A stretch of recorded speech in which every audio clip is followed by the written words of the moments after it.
Hello everyone, आज हम लोग देखने वाले हैं कि volatility and mean reversion.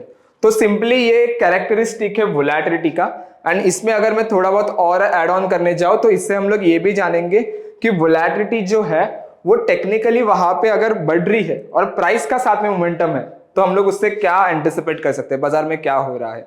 Okay, so first understand the characteristic. देखो सिंपल है, मीन रिवर्जन मतलब क्या,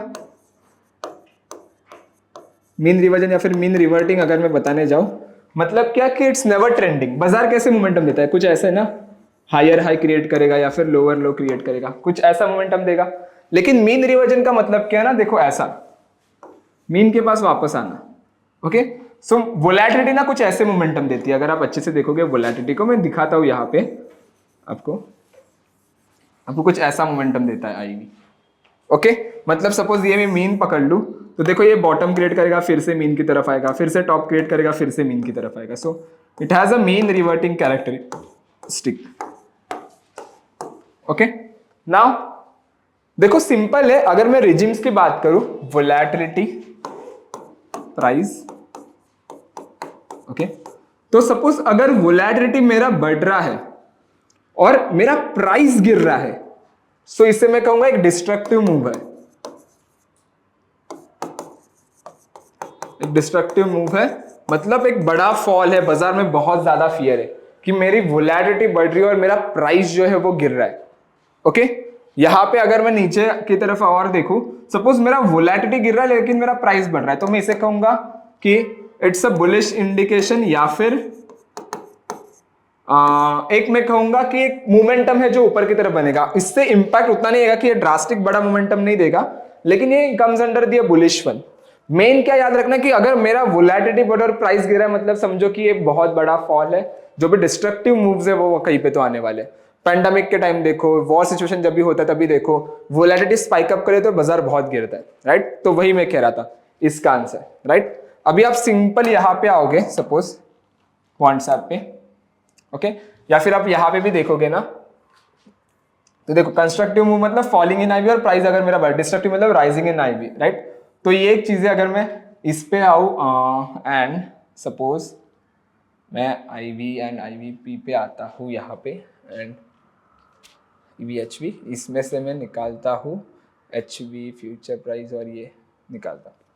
ओके, तो देखो अगर आप आईवी को देखोगे, निफ्टी का ही आईवी अब मैं यहाँ पे प्लॉट किया, देखो इसने एक टॉप बनाया, वापस नीचे आया, वापस कंसोलिडेट हुआ, वापस एक टॉप बनाया, वापस नीचे आया, वापस एक टॉप बनाया, वापस नीचे आया। जैसे ये मीन रिवर्टिंग है, वापस देखो यहाँ पे नीचे नीचे घूम रहा है, वापस एक टॉप बनाया इसने एंड वापस नीचे गिरा। 27.54 का आईवी था जो गिर के हुआ 15.48, राइट। सो ये जो है ना, इसे कहते हैं हम लोग मीन रिवर्टिंग।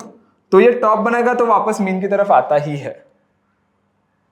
ओके, कोई और एक स्टॉक का अगर मैं देखने जाऊं, एनएमडीसी को आप देख सकते हो अच्छे से, देखो मोमेंटम दे रहा, नीचे जैसे ही शूटअप किया वापस मीन की तरफ आ गया, वापस नीचे गया वापस मीन की तरफ आया, राइट। सो ये चीज है इसमें mean reverting characteristic.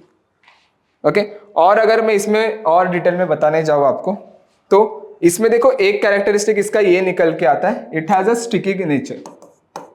Sticky nature रहता है। अभी स्टिकी नेचर क्या होता है, सिंपल अगर मैं बताने जाऊं तो देखो वोलेटिलिटी कुछ ऐसे मोमेंटम दे रही है,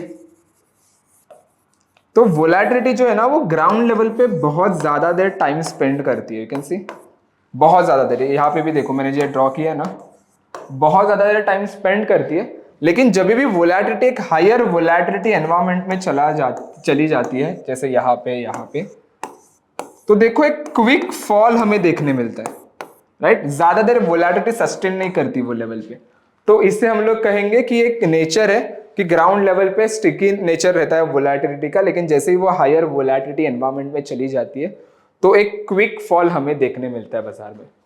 ओके, तो ये है मीन रिवर्टिंग जनरली। तो वोलेटिलिटी बेस पे बहुत सारे मीन रिवर्टिंग ट्रेड्स बनाते हैं। जैसे अगर टॉप पे चली गई वोलेटिलिटी तो मुझे पता है बिकॉज ऑफ वोलेटिलिटी मेरी बढ़ी है, मेरे प्रीमियम्स बढ़ेंगे, तो मैं वहां पे जाके सेलिंग करूंगा। तो बिकॉज ऑफ सेलिंग मतलब जनरली मैं स्ट्रडल बेचूंगा, तो बिकॉज ऑफ दैट क्या होता है, मेरा प्रीमियम नीचे गिरता है, और जब भी मेरा प्रीमियम नीचे गिरता है मुझे उससे पैसा बना के मिलता है, राइट। सो ये एक चीजें जनरली स्ट्रेटेजीज लोग यूज करते हैं, लेकिन मीन रिवर्टिंग्स पे अगर आपको जाना है तो ये चीज आपको देखनी पड़ेगी। इसके बारे में और इन डिटेल जाना है तो प्लीज एक बार नीचे जो भी सारी चीजें लिखी हुई एक बार वापस से रीड कर लो, चेक करो, गो थ्रू करो, and that's it for the today. Thank you so much everyone.